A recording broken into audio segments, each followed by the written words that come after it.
Formula E రేసుపై ACB case. A1గా కేటీఆర్, A2గా అరవింద్ కుమార్, A3గా హెచ్ఎండిఏ అప్పటి సిఈ బిఎల్ఎన్ రెడ్డి. విదేశీ సంస్థకు అక్రమంగా 54,88,00,000 చెల్లించినట్లు అభియోగం. కేటీఆర్ ఆమోదంతోనే నిధులు విడుదలైనట్లు ఆరోపణ. 3 సంవత్సరాల్లో 600 కోట్లు చెల్లించేలా ఒప్పందం. అంటే ఒకవేళ గవర్నమెంట్ వచ్చి ఉంటే 600 కోట్లు అటు నూకిటోడు అన్నట్టు. వీళ్ళ మిగతా వ్యవహారాలు చూస్తే ఇందులో కూడా క్విడ్ ప్రోకో అవినీతి లేకుండా అయితే వ్యవహారం ఉండదు. యాక్చువల్గా ఇది 3 కంపెనీల ఒప్పందంతో ఈ ఫార్ములా ఈ రేస్ అన్నది జరగాలి. ఒక కంపెనీ ఏం చేసిందంటే వాడు చదువుకున్నాడు. ఎందుకు చదువుకున్నాడు అంటే ఈయనే చెప్పిండు ప్రెస్ మీట్ పెట్టి. ఏమన్నాడు వాళ్ళు లాభాలు వస్తలేవని, మాకు ఇది లాస్లో ఉన్నాం, మాకు ఇది అయితలేదని చెప్పి వాళ్ళు తప్పుకున్నారు. అప్పుడు హెచ్ఎండిఏ ఎంటర్ అయింది జాయింట్ వెంచర్ కింద అని చెప్పిండు. ఇది చెప్పిండా? మళ్ళీ దానికి ఇంకొకటి ఏం చెప్తున్నాడు, 700 కోట్ల లాభాలు వచ్చినాయి ఫస్ట్ రేస్ నిర్వహించినప్పుడు అన్నాడు. మరి వాడు 700 కోట్ల లాభం వస్తే వాడికి ప్రైవేట్ కంపెనీకి లాభం రాకుండానే వాడు లాసులో వచ్చిందని ఎత్తుకపోయిండా? అంటే వాడు సైడ్ జరిగిండా? గవర్నమెంట్కి లాభం ఎట్లొచ్చే, వానికి లాస్ ఎట్లొచ్చే? మళ్ళీ అది ప్రైవేట్ కంపెనీ వాడా? వస్తేగిస్తే మనకి లాస్ రావాలి, వాడికి ప్రైవేట్ కంపెనీ వాడికి ఎట్లా లాస్ వచ్చింది? వాడికి లాస్ వచ్చిందని వాడు తప్పుకుంటే ఈయన ఎంటర్ అయ్యిండు, హెచ్ఎండి ఎంటర్ అయింది. హెచ్ఎండి ఎంటర్ అయ్యి ఏడ ఈ రేస్ అటు ఇటు అవుతుందో మళ్ళా అని చెప్పి 55 కోట్లు కొట్టిపడే అన్నాడు. ఎప్పుడు అది? అసెంబ్లీ ఎలక్షన్ టైంలో ఆర్బీఐకి తెలియకుండా, ఫైనాన్స్ మినిస్ట్రీ పర్మిషన్ లేకుండా జస్ట్ ఒక నోటి మాటతో చెప్పవతల పడేసారు. తప్పు కాదా ఇది? నేను ఇంకా తప్పు చేయలేదని ఎట్లా చెప్పుకుంటున్నావు? ఓ రాజ్యాంగం ఉంది, ఓ చట్టం ఉంది, దానికి ఒక డిపార్ట్మెంట్ ఉంది, పర్మిషన్స్ ఉంటాయి. ఉత్తగానే నువ్వు ఆ విదేశీ కంపెనీకి చెల్లించేస్తే అయిపోద్దా? ఎవరికి వాళ్ళు ఏ డిపార్ట్మెంట్కి ఆ డిపార్ట్మెంట్ ఆయనకి 50 కోట్లు, ఈయనకు 100 కోట్లు, ఆయనకు 20 కోట్లు అని చెప్పుకుంటే అయిపోద్దా? లాభాలు వచ్చినాయని అనుకుందాం. ఒక మీ అన్న లాంగ్వేజ్లోనే ఒకవేళ లాభాలు వస్తున్నాయి ఒక 1000 కోట్లు, ఇచ్చేవే లాభాలు వస్తున్నాయి ఒక 100 కోట్లు ఇచ్చేయి అని అంటే ఇచ్చేయడమేనేగా. ఫార్ములా ఈ రేసు వ్యవహారంలో మాజీ మంత్రి కేటీఆర్పై కేసు నమోదైంది. నాటి పురపాలక శాఖ మంత్రిగా వ్యవహరించిన కేటీఆర్ను ప్రధాన నిందితుడిగా అంటే A1గా పేర్కొంటూ తెలంగాణ ఏసీబీ కేసు నమోదు చేసింది. పురపాలక శాఖ అప్పటి ప్రత్యేక ప్రధాన కార్యదర్శి అరవింద్ కుమార్, A2గా అప్పటి HMDA chief engineer BLN Reddy, A3లుగా ఎఫ్ఐఆర్లో చేర్చింది. ఫార్ములా ఈ రేసు నిర్వహణ కోసం నిబంధనలకు విరుద్ధంగా విదేశీ సంస్థలకు సొమ్ము చెల్లించాలంటూ పురపాలక శాఖ ముఖ్య కార్యదర్శి దాన కిషోర్ ఏసీబీకి ఈ ఏడాది అక్టోబర్ 18వ తేదీన ఫిర్యాదు చేశారు.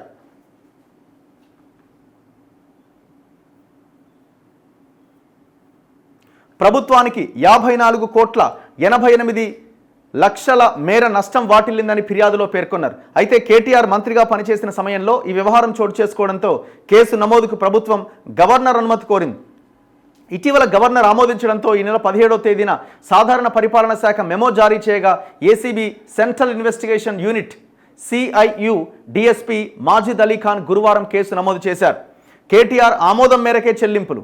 ఎఫ్ఐఆర్లోని వివరాల ప్రకారం యూకే చట్టాల ప్రకారం నమోదైన ఫార్ములా ఈ ఆపరేషన్స్ FEO సంస్థ, ఫార్ములా ఈ రేసుల నిర్వహణ కోసం భారత చట్టాల ప్రకారం నమోదైన Ace Next Gen private limited, Telangana పురపాలక శాఖ మధ్య ఫార్ములా ఈ రేస్ 9-12 సీజన్ల నిర్వహణ కోసం 9 నుంచి 12 సీజన్ల నిర్వహణ కోసం 2022 అక్టోబర్ 25వ తేదీన త్రైపాక్షిక ఒప్పందం కుదిరింది. దీని ప్రకారం ఈవెంట్ నిర్వహణకు అయ్యే ఖర్చును స్పాన్సర్ ఏం కంపెనీ అది ఏస్ నెక్స్ట్ జెన్ భరించాలి అని రేసు నిర్వహణకు అనుగుణంగా ట్రాక్ను హోస్ట్ సిటీ ఎవరు అది హెచ్ఎండిఏ ఏర్పాటు చేయాలని నిర్ణయించారు. ఈ మేరకు 2023 ఫిబ్రవరి 11వ తేదీన జరిగిన ఈవెంట్ కోసం MAUD తరపున హెచ్ఎండిఏ 12 కోట్లు వెచ్చించింది. రేసు నిర్వహణ ఖర్చును స్పాన్సర్ భరించారు. సో నిర్వహణ ఖర్చు ఏమో స్పాన్సర్ భరిస్తాడు. నెక్స్ట్ ట్రాక్ ఏర్పాటు కానీ అక్కడ మౌలిక సదుపాయాలు వీటి విషయంలో గవర్నమెంట్ అంటే మనం అంటే హెచ్ఎండిఏ భరిస్తుంది, గవర్నమెంట్ భరిస్తుంది అన్నట్టు. అయితే FEO స్పాన్సర్ మధ్య విభేదాలు వచ్చినాయట. సీజన్ 10 నిర్వహణకు ఆటంకాలు ఎదురైనాయి. ఈ క్రమంలో 2023 మే నాటికి రేసు నిర్వహణ ఖర్చుల చెల్లింపులో బకాయిలు పేరుకుపోయినాయి. దీనిపైన హెచ్ఎండిఏ FEO ప్రతినిధుల మధ్య చర్చలు జరిగినాయి. ఆ రుసుం చెల్లింపులకు స్పాన్సర్ చేతులెత్తేయడంతో ప్రభుత్వం చెల్లించే అవకాశాలపైన చర్చించారు. ఈ మేరకు 2023 సెప్టెంబర్ 27వ తేదీన హెచ్ఎండిఏ అప్పటి కమిషనర్ అరవింద్ కుమార్ అప్పటి మున్సిపల్ శాఖ మంత్రి కేటీఆర్కు ప్రతిపాదన పంపారు. ఏస్ నెక్స్ట్ జెన్ వైదొలగడంతో ప్రమోటర్గా హోస్ట్ సిటీగా హెచ్ఎండిఏనే వ్యవహరించాలి అని ప్రతిపాదించగా మంత్రి హోదాలో కేటీఆర్ ఆమోదించారు. ఆ రుసుముల పన్నుల కింద 90 లక్షల గ్రేట్ బ్రిటన్ పౌండ్లు అంటే సుమారు 110 కోట్ల రూపాయలతో పాటు రేసు నిర్వహణకయ్యే పనుల నిమిత్తం మరో 50 కోట్లు మంజూరు చేశారు. ఆ ఎఫ్ఈఓకి స్పాన్సర్గా ఉన్న ఏస్ నెక్స్ట్ జెన్ కంపెనీకి మధ్య ఒప్పందం, అది హైదరాబాద్లో నిర్వహించాలి. అప్పుడు ఆ స్పాన్సరు మొత్తం ఖర్చు భరిస్తాడు. మనం ఏం చేయాలంటే నిర్వహణ ఖర్చు మొత్తం మనం పెట్టుకోవాలంటే ట్రాక్ ఏర్పాటు చేయడం కావచ్చు, అక్కడ వచ్చే వ్యూవర్స్కి అందరికీ ఏర్పాట్లు ఇవన్నీ కూడా హెచ్ఎండిఏ ఏర్పాటు చేయాలి. ఇది త్రైపాక్షిక ఒప్పందం. అయితే ఆ ఎఫ్ఈఓ మధ్య స్పాన్సర్ మధ్య గొడవలు వచ్చినాయి. ఎందుకు గొడవలు వచ్చినాయి? వాడేమనంటే నేను లాస్ అవుతున్నాను, నా వల్ల అవుతలేదు ఇది నేనని వాడు గుదిబండని వెళ్ళిపోయాడు. వెళ్ళిపోయినప్పుడు ఏం కావాలా? మనం ఆలోచించాలి ఏమైంది ఏం కథ అని. లేకపోతే ఇంకో కంపెనీని ఎంటర్ చేయాలి. అంత తొందర ఏమొచ్చింది? ఇంకో కంపెనీ ఎంటర్ చేయాలి. ఎంటర్ చేయకుండా ఏం చేసినంటే హెచ్ఎండిఏనే కూర్చుంది చర్చల్లో. మేము ఉన్నాం, మీకు ఎందుకు, ఆ కంపెనీ వాడు పోతే పోయిండు, మేము ఉన్నాం కదా, మా దగ్గర పైసలనే మేము ఇస్తామని ఒప్పందం చేసుకొని వీళ్ళు డబ్బులు చెల్లించారు. ఆ డబ్బులు ఎట్లా చెల్లించారు అన్నది పాయింట్. హిమాయత్ నగర్ బ్యాంకు నుంచి యూకేకు బదిలీ చేశారు. ఈ క్రమంలో సీజన్ 10 నిర్వహణకు ప్రమోటర్ రుసుము కింద మొదటి వాయిదాగా 22,50,000 గ్రేట్ బ్రిటన్ పౌండ్లు అంటే 22,69,63,125 రూపాయలతో పాటు పన్నులు కమిషన్లు అంత కలిపి చెల్లించాలని హెచ్ఎండిఏకు ఒక ఇన్వాయిస్ వచ్చింది. అంటే ఒక లెటర్ వచ్చింది. ఇక మీరు ఇంత కట్టాలి మీరు, ఎందుకంటే ఆయనే ప్రమోటర్ కూడా హెచ్ఎండిఏనే కదా, ఆ ప్రైవేట్ కంపెనీ వాడు స్పాన్సర్ వెళ్ళిపోయింది కదా. సో ఒక ఇన్వాయిస్ వచ్చింది. దాంతోపాటు రెండో వాయిదా కింద 23,01,97,500 రూపాయలతో పాటు పన్నులు కమిషన్లు చెల్లించాలని అదే నెల 29న మరో ఇన్వాయిస్ వచ్చింది. మొత్తం ఎంత? 46 కోట్లు అవుతుంది. ఓకే, నెక్స్ట్ ఏమైంది? 2023 అక్టోబర్ 3వ తేదీన మొదటి వాయిదా, అక్టోబర్ 11వ తేదీన రెండో వాయిదా సొమ్ము చెల్లించేలా హెచ్ఎండిఏ అప్పటి chief engineer BLN Reddy proceedings ఇచ్చిండు. ఇవ్వాల్సింది ఆయనే కాబట్టి ఆయన ఇచ్చిండు. ఈ క్రమంలో అక్టోబర్ 11వ తేదీన Hyderabad Himayat Nagar Indian overseas bank నుంచి యూకే ఎఫ్ఈఓ ఖాతాకు మొత్తం సొమ్ము బదిలీ అయింది. ఈ రెండు ఉదంతాల్లో విదేశీ మారక ద్రవ్యం చెల్లింపులకు సంబంధిత రెగ్యులేటరీ అథారిటీల నుంచి ఎలాంటి అనుమతులు తీసుకోలేదని ఎఫ్ఐఆర్లో పేర్కొన్నారు. విదేశీ మారక ద్రవ్యం చెల్లింపుల కారణంగా హెచ్ఎండిఏ అదనంగా ఆదాయ పన్ను శాఖకు పన్నుల కింద 8,75,403 రూపాయలు చెల్లించాల్సి వచ్చిందని పేర్కొన్నారు. అంటే ఉన్న అమౌంట్తో కాకుండా ఇప్పుడు వీళ్ళు ఎలాంటి అనుమతులు ఈ చెల్లింపుల కారణంగా హెచ్ఎండిఏ ఆదాయ పన్ను శాఖకి ఇన్కమ్ ట్యాక్స్ కింద దాదాపు 9 కోట్ల రూపాయలు చెల్లించిందట. ఎవడబ్బా సొమ్మిది? ఎవడబ్బా సొమ్మని చెల్లించారు. ఇప్పుడు ఏమంటారు తెలుసా? 50 కోట్లే కాకు అంటుండు కేటీఆర్ మొన్న. అంటే 50 కోట్లు అంటే మీకు 50 రూపాయలు 50 పైసలు అయిపోయాయి. బాగా సంపాదించి జనం సొమ్ము. మరోవైపు ఇంటర్ స్టేట్ ఛాంపియన్షిప్ క్యాలెండర్ రుసుం పర్మిట్ ఫీజు కింద federation of motor sports club of ఇండియాకు హెచ్ఎండిఏ 1,50,51,014 రూపాయలు చెల్లించిందని ప్రస్తావించారు. ఈ క్రమంలో హెచ్ఎండిఏ సాధారణ నిధుల నుంచి మొత్తం 54,88,87,043 రూపాయలు చెల్లించాల్సి వచ్చిందని ఆ ఫిర్యాదులో తెలిపారు. అన్ని కలిపి హెచ్ఎండిఏ నిబంధనల ప్రకారం 10 కోట్ల రూపాయల కన్నా ఎక్కువ చెల్లించాల్సి వస్తే తప్పనిసరిగా ఆర్థిక శాఖ అనుమతి తీసుకోవాలని, కానీ ఈ చెల్లింపుల్లో ఆ నిబంధన అనుసరించలేదని ఆరోపించారు. అబౌట్ 10 crores ఉంటే ఫైనాన్స్ మినిస్ట్రీ పర్మిషన్ తీసుకోవాలన్నట. ఒప్పందం నుంచి వైదొలిగినట్లు ఎఫ్ఈఓ మెయిల్ చేసిందట. 2022 ఆగస్టు 25 నాటి ఒప్పందం నుంచి వైదొలుగుతున్నట్లు ఎఫ్ఈఓ 2023 అక్టోబర్ 27వ తేదీన ఈమెయిల్ పంపింది. మిగిలిన ఇద్దరు భాగస్వాముల అంగీకారం లేకుండానే ఎఫ్ఈఓ ఆ నిర్ణయం తీసుకుంది. ఒప్పందం ప్రకారం ఎలాంటి చెల్లింపులు చేయాల్సిన అవసరం లేదని, అమలు చేయబోయే ఒప్పందాన్ని ఊహించి చెల్లింపులు చేసినట్టు స్పష్టమైందని, ఇది తీవ్ర ఉల్లంఘనగా పరిగణించాల్సి వచ్చిందని ఎఫ్ఐఆర్లో పేర్కొన్నారు. అంటే దానికంటే వీళ్ళు డబ్బులు బంటే కంటే బిఫోరే అసలు ఈ ఒప్పందం లేదు, క్యాన్సిల్ అయిందని చెప్పిరట వాళ్ళు ఎఫ్ఈఓ వాళ్ళు. అయినా కూడా వీళ్ళు డబ్బులు పంపిరట. అంటే ఎవరి కోసం పంపిరు మరి? 2 విడతల చెల్లింపుల అనంతరం ఎఫ్ఈఓ ఎంఏయుడిల మధ్య 2023 అక్టోబర్ 30వ తేదీన కొత్త ఒప్పందం కుదిరింది. డబ్బులు పంపింది ఎప్పుడు?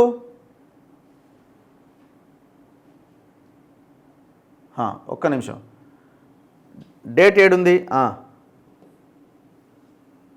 October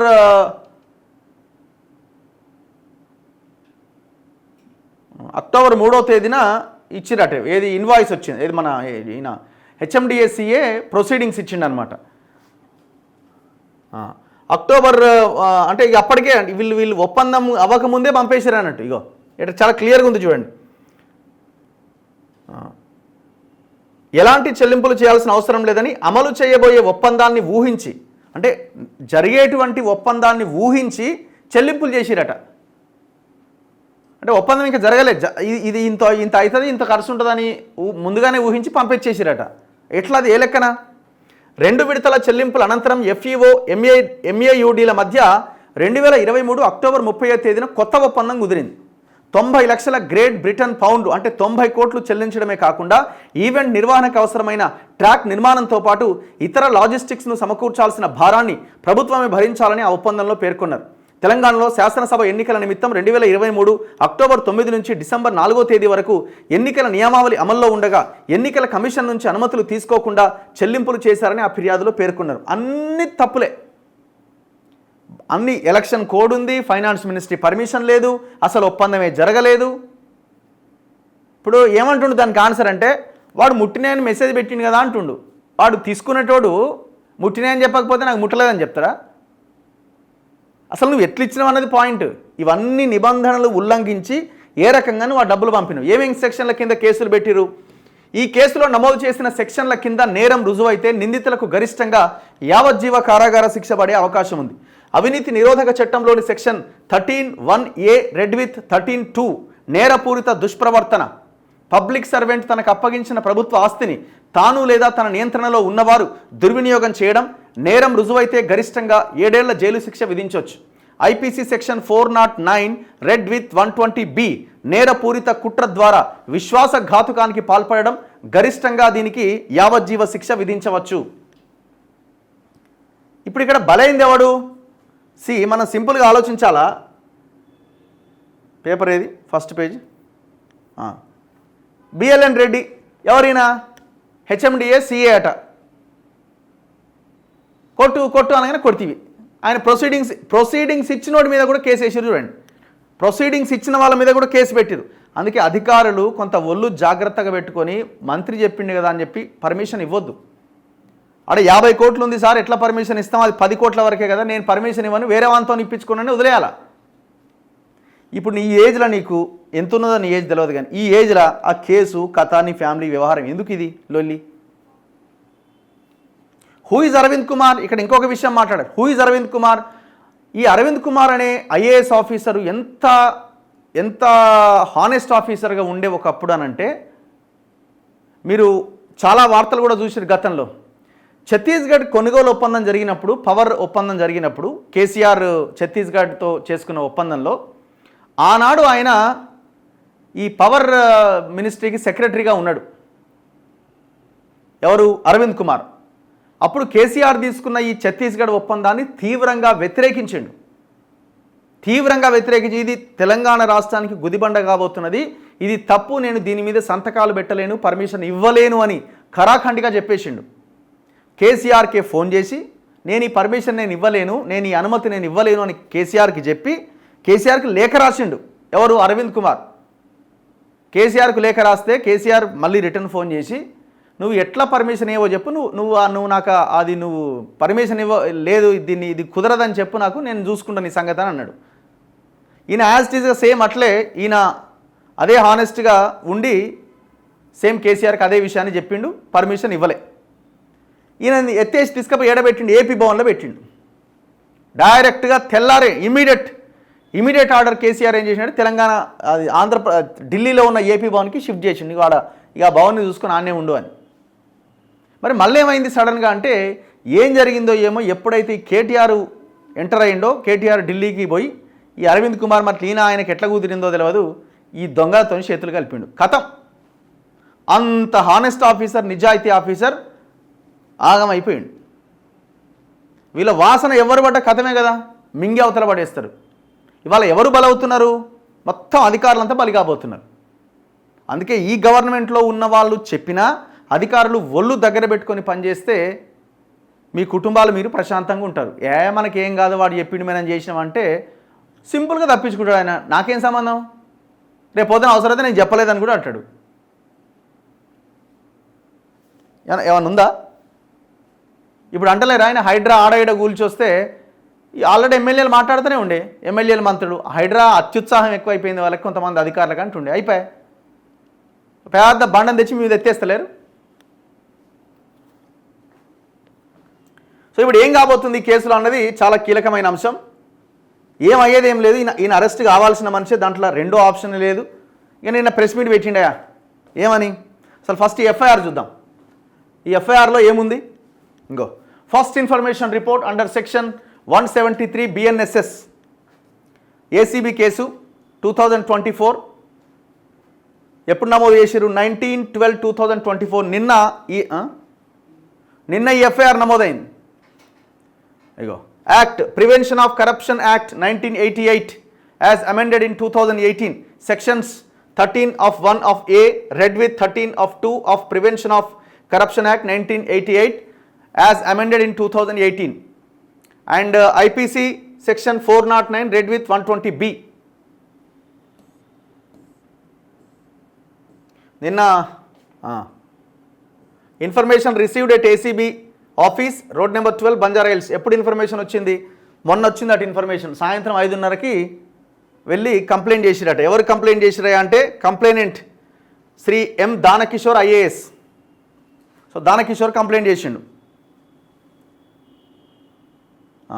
details of known suspected unknown accused with full particulars attach separate sheet if necessary.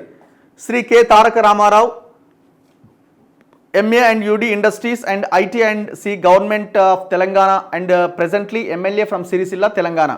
And Sri Arvind Kumar IAS,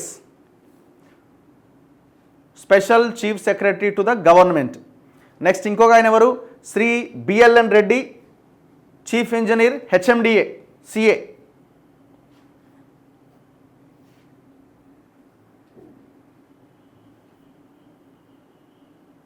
Go. Total value of properties stolen or involved ఎంత? ఈ ప్రాపర్టీకి సంబంధించిన అవినీతి ఎంత అంటే 54,88,87,043 రూపాయలని ఎఫ్ఐఆర్లో చాలా క్లియర్గా మెన్షన్ చేశారు.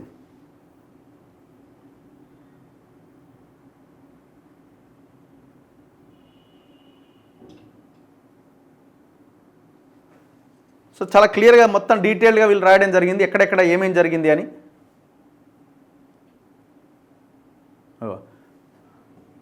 Agreement was signed on 25/10/2022 between Formula E Operations Limited FEO, a company registered under the laws of United Kingdom, and Government of Telangana, and Ace Next Generation Private Limited, a company registered under the laws of India for conducting Formula E races for seasons 9, 10, 11 and 12 in Hyderabad.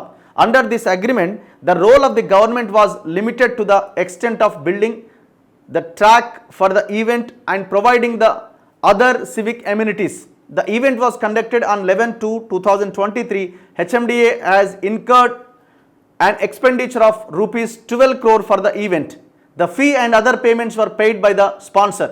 ఇది first సీజన్కి సంబంధించింది. First season అయిపోయిన తర్వాత next సీజన్కి ఇగో వీడు ఉన్నాడు కదా, ఎవడైతే వీడు ఈ స్పాన్సర్ ఉన్నాడు కదా, ఈ కంపెనీ ఏం కంపెనీ అంటే ఇది ఏఎస్ నెక్స్ట్ జెన్ అనే ప్రైవేట్ లిమిటెడ్ అనే స్పాన్సర్డ్ కంపెనీ, వాడు వెళ్ళిపోయిన తర్వాత ఏం చేయాలంటే హెచ్ఎండిఏ ఇన్వాల్వ్ అవుతుంది. మేము ఉన్నాం కదా, వాడు వెళ్ళిపోతే ఏంది అని వీళ్ళు ఎంటర్ అయ్యి వాళ్ళతో ఒప్పందం చేసుకున్నారు. ఒప్పందం చేసుకోక ముందే 50 కోట్లు కొట్టి అవతల పడేసారు. ఇది అసలు జరిగింది. మొత్తం చాలా డీటెయిల్డ్గా ఇందులో అన్ని పాయింట్స్ని ఎఫ్ఐఆర్లో మెన్షన్ చేయడం జరిగింది. వస్తలేదు చూడేసి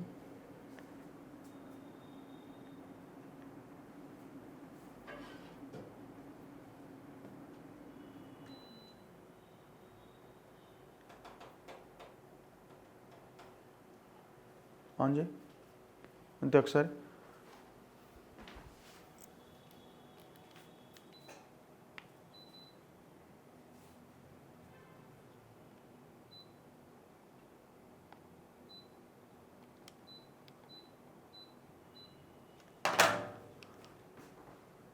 నెక్స్ట్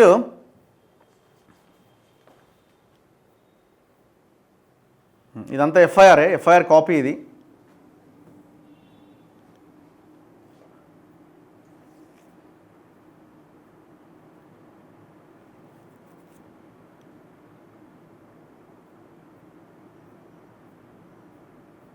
ఇది ఎఫ్ఐఆర్. చలో నెక్స్ట్ ఏమంటుండినా, ఇది అయిపోయింది ఎఫ్ఐఆర్, ఏముంది ఏం కథ అనేది మనం చాలా క్లియర్గా మనకు అర్థమవుతుంది. గవర్నమెంట్ ఏమంటుందంటే మోసపూరిత ఒప్పందం అని ప్రభుత్వం పేర్కొంటున్నది. ఒప్పందం నుంచి వైదొలుగుతున్నట్టు 2023 డిసెంబర్ 20వ తేదీన ఎఫ్ఈఓ తెలంగాణలో ఏర్పాటైన కొత్త ప్రభుత్వానికి నోటీస్ పంపింది. ఏది గవర్నమెంట్ చేంజ్ అయిన తర్వాత ఏమంటుందంటే 2023 డిసెంబర్ 20వ తేదీన ఎఫ్ఈఓ లెటర్ రాసిందట, నోటీస్ ఇచ్చింది తెలంగాణ ప్రభుత్వానికి, మేము వైదొలుగుతున్నామని. దీనిపై అదే నెల 26వ తేదీన ఎఫ్ఈఓకు ప్రభుత్వం సమాధానం పంపింది. చట్టానికి అనుగుణంగా లేని ఒప్పందం, దాని నుంచి వైదొలగడం చెల్లుబాటు కాదని స్పష్టం చేసింది. 2023 అక్టోబర్ 30 నాటి ఒప్పందం మోసపూరితంగా జరిగిందని పేర్కొన్నది. ఒకవైపు ఎన్నికల నియమావళి అమల్లో ఉండడంతో పాటు ఆర్థిక శాఖ నుంచి అనుమతులు తీసుకోకుండానే తదుపరి 3 ఏళ్ల పాటు 600 కోట్ల మేర నిధులు చెల్లించేలా అదనపు ఖర్చుతో కూడిన ఒప్పందం జరిగిందని, ఇది ఎన్నికల నియమావళిని తీవ్రంగా ఉల్లంఘించిన నేరమని ఎఫ్ఐఆర్లో అభియోగం మోపారు. త్రైపాక్షిక ఒప్పందం రాజ్యాంగంలోని ఆర్టికల్ 299 నిబంధనలకు అనుగుణంగా జరగలేదని, మంత్రిమండలి ఆమోదం పొందలేదని ప్రస్తావించారు. ఎఫ్ఈఓతో ఒప్పందం కుదుర్చుకునే అధికారాన్ని ప్రత్యేక ప్రధాన కార్యదర్శికి ఇస్తూ ఎలాంటి ఉత్తర్వులు వెలువడలేదని పేర్కొన్నారు. ఒప్పందం చేసుకొని సొమ్ము కూడా చెల్లించేశాక సీఎం కార్యాలయానికి సమాచారం ఇచ్చారు, అది కూడా ఎఫ్ఐఆర్లో ప్రస్తావించారు. హైదరాబాద్ ఈ ప్రిక్ సీజన్ 10 నిర్వహించేందుకు అనుమతి కోరుతూ ఎంఏయుడి ప్రత్యేక ప్రధాన కార్యదర్శి ఆఫీసు నోట్ను ముఖ్యమంత్రి ముఖ్య కార్యదర్శికి పంపించారు. కేటీఆర్ ఆదేశాల మేరకే ఎఫ్ఈఓతో ఎంఏయుడి అప్పటికే ఒప్పందం చేసుకున్నట్లు ఆ నోట్లో తెలిపారు. ఎందుకు ఆన్ చేస్తున్నావు? ఒప్పందం మేరకు 46 కోట్లను ఎఫ్ఈఓకు చెల్లించినట్లు అందులో వెల్లడించారని ఏసీబీ పేర్కొన్నది. సో ఇట్లా గవర్నమెంట్ వాదన ఇది. మొత్తానికి నాన్ బెయిలబుల్ సెక్షన్ల కింద కేసు నమోదైంది. ఇది మరి అరెస్ట్ దాకా వెళ్తుందా అన్నది చూడాలి. దీనికి కేటీఆర్ ఏమంటుందంటే, ఇవాళ కేటీఆర్ అట క్వాష్ పిటిషన్ వేయబోతున్నట్ట ఈ ఫార్ములా కార్ రేస్కి సంబంధించి నా తప్పులు ఏం లేదు, అసలు ఇది అవినీతే కాదు, ఇది ఏసీబీకి కంప్లైంట్ ఎట్లా ఇచ్చిరని అంటాడు. అవినీతే లేనప్పుడు కేసు ఎక్కడదట? ఎక్కడ లేదు అవినీతి, ఎక్కడ లేదు అవినీతి. ఇది అవినీతి కాదా? ఫైనాన్స్ మినిస్ట్రీకి తెలవకుండా దొడ్డిదారిన పంపడం అవినీతి కాదా? ఎలక్షన్ కోడ్ అమల్లో ఉన్నప్పుడు, ఎలక్షన్స్ జరగబోతున్న టైంలో దీన్ని అమలు చేయడం అవినీతి కాదా? ఏ ఇంట్రెస్ట్ లేకపోతే ఎలక్షన్స్ అయిపోయేదాకా పంపేది ఉంటివి, ఎలక్షన్స్ అయిపోయినాక పంపేది ఉంటివి.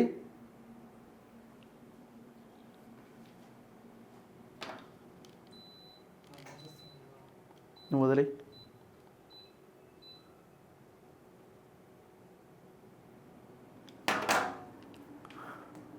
నెక్స్ట్ మిగతా వార్తల్లో ఏమంటున్నది ఇంపార్టెంట్. ఇవాళ హైకోర్టులో క్వాష్ పిటిషన్ వేయబోతున్నారట. ఫార్ములా ఈ రేస్ వ్యవహారంలో ఏసీబీ కేసు నమోదు చేయడంతో దాన్ని రద్దు చేయాలని కోరుతూ కేటీఆర్ శుక్రవారం హైకోర్టులో క్వాష్ పిటిషన్ దాఖలు చేయబోతున్నట్టుగా తెలుస్తున్నది. సో హైకోర్టులో క్వాష్ పిటిషన్ వేస్తారట. మీరిచ్చిన 420 హామీలు అమలు చేసేదాకా వదిలిపెట్టాం, రాష్ట్ర ప్రభుత్వాన్ని వెంటాడుతూనే ఉంటామని కేటీఆర్ ధ్వజమెత్తారు. ఫార్ములా ఈ వ్యవహారంలో ఏసీబీ కేసు నమోదు చేయడంపై తెలంగాణ భవన్లో గురువారం కేటీఆర్ విలేకరుల సమావేశం నిర్వహించారు. ముఖ్యమంత్రి రేవంత్ రెడ్డిపై మండిపడ్డారు. అత్యంత పారదర్శకంగా నిధుల చెల్లింపు, ప్రపంచ పటంపై హైదరాబాద్ ఖ్యాతిని వ్యాపింపజేయాలనే లక్ష్యంతో 100 కోట్ల పెట్టుబడులతో విద్యుత్ వాహన సంస్థలను తెలంగాణలో స్థాపించేందుకు ప్రాచుర్యం పొందిన ఫార్ములా ఈ రేస్ నిర్వహించాలని ప్రయత్నం చేశాం. మొదటి రేసు విజయవంతంగా పూర్తి చేశాం. ఇందుకోసం తెలంగాణ సర్కార్ తరపున హెచ్ఎండిఏ సుమారుగా 30 కోట్లు, ప్రైవేట్ స్పాన్సర్ 110 కోట్లు ఖర్చు పెట్టినాయి. రేసు అనంతరం హైదరాబాద్ నగర ఆర్థిక వ్యవస్థకు 700 కోట్ల ప్రయోజనం కలిగిందని నీల్సన్ అనే సంస్థ తెలిపింది. అసలు వాడిని నీల్సన్ అనేవాడు, ఆ వ్యవస్థ ఏంది, ఆ సంస్థ ఏంది? నా పాయింట్ ఒకటి అండి, 700 కోట్ల లాభం తెలంగాణ ప్రభుత్వానికే వస్తే, ఎవరికి 30 కోట్లు పెట్టిన ప్రభుత్వానికే 700 కోట్ల లాభం వస్తే 110 కోట్లు పెట్టిన ప్రైవేట్ కంపెనీకి ఎన్ని కోట్లు రావాలా? మరి అట్లాంటి స్పాన్సర్గా ఉన్న ప్రైవేట్ కంపెనీ ఎందుకు వెళ్ళిపోయింది? ఇది నా వల్ల అయితలేదని. ఇది నేను చెప్పిన మాట కాదు, కేటీఆర్ మొన్న ప్రెస్ మీట్లో చెప్పిండు, నిన్నటిగా అంతకుముందు ప్రెస్ మీట్లో లాస్ వచ్చిందని ఆయన వెళ్ళిపోయిండు అని అంటే, మరి గవర్నమెంట్కి ఎట్లా లాభం వచ్చింది, ఆయనకి ఎట్లా లాస్ వచ్చింది? అయితే తొలి రేసు అనంతరం ప్రైవేట్ స్పాన్సర్ సంస్థ ఆర్థికపరమైన నష్టం వచ్చిందంటూ రెండో రేసు నుంచి వైదొలిగింది. దీంతో ఫార్ములా ఈ నిర్వాహక సంస్థ రేసును కొనసాగించాలా లేదా చెప్పాలని అప్పటి మా ప్రభుత్వాన్ని కోరింది. దీంతో హెచ్ఎండిఏ నిబంధనల్లో భాగంగా నిర్వహణ సంస్థకు 55 కోట్లు 2 విడతల్లో చెల్లించాం. అయితే తదుపరి చెల్లింపులు చేయాలంటూ ఫార్ములా ఈ సంస్థ డిసెంబర్ 7వ తేదీన ఏర్పాటైన కాంగ్రెస్ ప్రభుత్వాన్ని కోరింది. ఫార్ములా ఈ సంస్థ సహ వ్యవస్థాపకుడు ఆల్బర్టో లోంగో గత ఏడాది డిసెంబర్ 13న ముఖ్యమంత్రి రేవంత్ రెడ్డి, అప్పటి మున్సిపల్ కార్యదర్శి దానకిషోర్లతో సమావేశమయ్యారు. సమావేశం అనంతరం అత్యంత సానుకూలంగా జరిగింది. నూతన ప్రభుత్వం కూడా ఈ రేసులు నిర్వహించాలని నిర్ణయం తీసుకున్నట్లు ఆ సంస్థ రాష్ట్ర ప్రభుత్వానికి లేఖ కూడా రాసింది. అనంతరం 2023 డిసెంబర్ 19వ తేదీన మరొకసారి ఆ సంస్థ రాబోయే రేసు నిర్వహణ కోసం ప్రభుత్వం చెల్లించాల్సిన కాంట్రాక్టు ఫీజుల గురించి ప్రస్తావించింది. డిసెంబర్ 21 నాటికి రాష్ట్ర ప్రభుత్వ నిర్ణయాన్ని చెప్పాలని, లేకుంటే రేసు నిర్వహించే పరిస్థితి ఉండదని స్పష్టం చేసింది. డిసెంబర్ 26వ తేదీని గడువుగా విధించింది. కానీ ప్రభుత్వం ఒప్పందాన్ని గౌరవించకపోవడంతో హైదరాబాద్లో రేసులు నిర్వహించలేమని ఫార్ములా ఈ సంస్థ స్పష్టంగా చెప్పింది. అంటే ఈయన ఆయనకు ఒత్తాసు పలుకుతున్నాడు. కంపెనీ ఆయనకు డబ్బు వెనక్కిచ్చినా ప్రభుత్వం తీసుకోలే. అంతర్జాతీయ ఫార్ములా ఈ నిర్వాహక సంస్థ భారతదేశ విభాగం చెల్లించిన 73 లక్షల రేసు ఫీజులను కూడా తిరిగి పంపించింది. ఆ డబ్బును తీసుకోవాలని కోరుతూ భారతదేశ ఫార్ములా ఈ రేస్ విభాగం తెలంగాణ ప్రభుత్వానికి కూడా పలుమార్లు లేఖలు రాసింది. అయినా ప్రభుత్వం ఆ డబ్బు తీసుకోలే. 55 కోట్ల సొమ్ము 2 వాయిదాల్లో తమకు అందిన విషయాన్ని స్పష్టంగా పేర్కొంటూ తదుపరి 3వ వాయిదా గురించి చెబుతూ కాంగ్రెస్ ప్రభుత్వానికి ఫార్ములా ఈ సంస్థ పలుసార్లు లేఖలు రాసింది. అత్యంత చట్టబద్ధంగా హెచ్ఎండిఏ, ఇండియన్ ఓవర్సీస్ ప్రభుత్వ బ్యాంకు నుంచి ఈ నిధులు ఆ సంస్థకు చెల్లించింది. ఇంత పారదర్శకంగా నిధులు చెల్లిస్తే ఆర్బీఐ నిబంధనలు తుంగలో తొక్కి విదేశీ సంస్థకు నిధులు చెల్లించామంటూ రాష్ట్ర ప్రభుత్వం మతిలేని మాటలు మాట్లాడుతోంది అని ఈయన వాదన నేను చెప్పుకుంటూ వచ్చిండు. అసలు ఈయన ఏమంటాడు అసలు ఇందులో అవినీతే లేదు, ఏసీబీ కేసు ఎట్లా అప్పగిస్తారంటాడు. ఇప్పుడు ఎమ్మెల్యేల కొనుగోలు కేసులో పైసలు కనబడలే కదా, మరి పైసల గురించి మాట్లాడలేదు, పైసల చర్చే లేదాడ. మరి ఏసీబీ కేసు ఎందుకు పెట్టినావు? నీకంటే డబ్బులు కనబడుతున్నాయి, డబ్బుల లెక్క ఉన్నది, ట్రాన్సాక్షన్ ఉన్నది. ఏసీబీ కేసు పెట్టడంలో అర్థం ఉన్నది. మరి ఆడ ఎందుకు ఏసీబీ కేసు పెట్టినావు? సంబంధం ఉందా ఏమన్నా? ఈ అన్ని ప్రయత్నాలు చేసిండండి. ఢిల్లీకి పోయిండు, కాంగ్రెస్ వాళ్ళని కలిసిండు, బీజేపీ వాళ్ళని కూడా కలిసిండు. కాంగ్రెస్ వాళ్ళని కలవడానికి అవకాశం లేదని ఏం లేదు, ఎందుకంటే వాళ్ళ దాంట్లో కూడా తడిపితే పని అవుతుంది. ఆడ కూడా హైకమాండ్ దగ్గర కొంతమంది లీడర్లని అదొక పెద్ద బ్యాచే ఉంటుంది. ఆడ తడిపితే పని అవుతుంది, కానీ ఆడ అవకాశం దొరకలే. ఏమన్నా చేసి రేవంత్ రెడ్డిని జర ఊకోమని చెప్పారు, బస్ అంతే. బీజేపీ వాళ్ళని కలవడానికి ప్రయత్నం వాళ్ళైతే బీజేపీ వాళ్ళు మరి ఆ మనోహర్ లాల్ ఖట్టర్ని కలిసిన అది ఇది అని చెప్పి కానీ ఏడ కలిసిన చూపించనగానే సమాధానం అయితే లేదు. ఆ ఇన్వార్డ్కి పోయి ఒక లెటర్ పడేసి వచ్చినట్టుండు. అంటే అపాయింట్మెంట్ వాళ్ళు ఇద్దామనుకున్న ఇక్కడ ఉన్న వాళ్ళు చాలా క్లియర్గా చెప్పినట్టున్నారు, మీరు పొరపాటున ఇచ్చినా కథమే అని. సరే ఏదో ఒకటి కానీ మొత్తానికి కొంత ఏదో చేయాలని అయితే ప్రయత్నం జరిగింది, కానీ అది కుదరలే. కేసు అయితే నమోదైంది. మరి కేసు ఏడు దాకపోద్దు అనేది చూడాలి. మళ్ళీ మేము చెప్తున్నాం ఒకటే పాయింట్ దగ్గర, ఈ కేసు అన్నది చాలా చిన్న కేసు. కేటీఆర్ చేసిన అవినీతి కుంభకోణాల్లో కేటీఆర్ ప్రధానంగా చేసింది భూముల కుంభకోణం. ఈ భూముల కుంభకోణాన్ని తెర మీదకి తీసుకొస్తేనే అప్పుడు ఈ ప్రభుత్వం ఏమన్నా అవినీతి మీద యుద్ధం చేస్తుందని భావించడానికి అవకాశం ఉంటుంది. ఇది చాలా చిన్నది, 55 కోట్లు అన్నది. లక్షల కోట్ల తెలంగాణ భూములు, ముఖ్యంగా హైదరాబాద్ హెచ్ఎండిఏ భూముల లెక్క చాలా పెద్ద ఎత్తున ఉన్నది.